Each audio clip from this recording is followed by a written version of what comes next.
અને એના કારણે આજે રાખેલા બ્રહ્મ ભોજનમાં ઉપસ્થિત મંચાસીન સૌ મહાનુભાવો અને કર્મકાંડી બ્રહ્મ સમાજ છે, સમિતિ છે, એના સૌ પદાધિકારીઓ અને સભ્યો.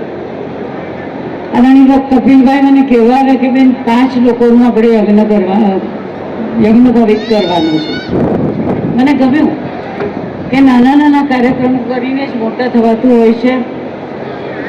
અને જ્યારે હું અહીં આવતી હતી ત્યારે મારું ધ્યાન સીધું બેનર ઉપર ગયું. આ બેનર એ બ્રહ્મ સમાજની સંસ્કૃતિ અથવા બ્રહ્મ સમાજના સંસ્કાર જ બતાવે છે. ઉપર જુઓ તમે, સંસ્કૃતિ, સહકાર, સંગઠન, સંસ્કાર, આ બધા શબ્દો એ સમગ્ર સમાજને જોડવા માટે બ્રહ્મ સમાજ આ કામ કરે. મને લાગે છે બહુ આનંદની વાત છે. આ તકે અમને લોકોને યાદ કર્યા. પણ મને એક વાત હંમેશા મારા મન ઉપર રહી છે. મને લાગે છે કે આજે જાહેર મંચ પરથી મારે કહેવું હોય તો કર્મકાંડી હું બ્રહ્મદેવોને હૃદયપૂર્વકનું વંદન કરું છું.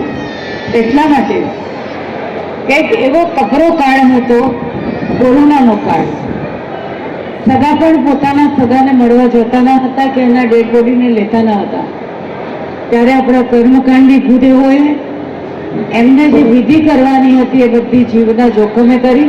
આ બ્રહ્મ સમાજ જ કરી શકે, બીજું કોઈ ન કરી શકે.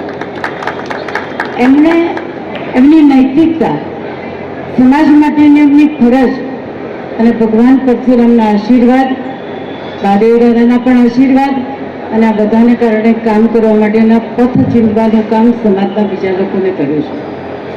હું વિશેષ કરીને કહેતા સૌ લોકોને ખૂબ ખૂબ અભિનંદન આપું છું. સમાજમાં નાના નાના કાર્યક્રમો થતા રહે. આપણે બધાએ સાથે મળીને સમાજને મોટો બનાવવાનો છે અને તો જ સમાજ મોટો થઈ શકશે. પરશુરામ યાત્રા હોય, કોઈ પણ બ્રહ્મ સમાજની ટીમ હોય, એના કાર્યક્રમની અંદર આપણે જ્યાં પણ જઈ શકાય ત્યાં જઈને મોરલ સપોર્ટ કરીશું તો પણ મને લાગે છે કે એક મોટું ભગીરથ કામ થશે. અને ફરીથી જે બાળકોને યજ્ઞ પવિત્રમાં વિધિ કરવાની છે એ બધા બાળકોને પણ હું પ્રાર્થના કરું મહાદેવ હરને કે એમની તમામ ઈચ્છાઓ પૂરી થાય, સારું શિક્ષણ પ્રાપ્ત કરે. આમ તો કાશીની યાત્રાએ ભણવા માટે જવાના છે, ત્યારે એમના મનના ભાવો પૂરા થાય અને સમાજમાં માતા પિતા અને બ્રહ્મ સમાજનું નામ રોશન કરે એવી ભગવાન એમને શક્તિ આપે એવી પ્રાર્થના સાથે મહાદેવ હર. જય કૃષ્ણ.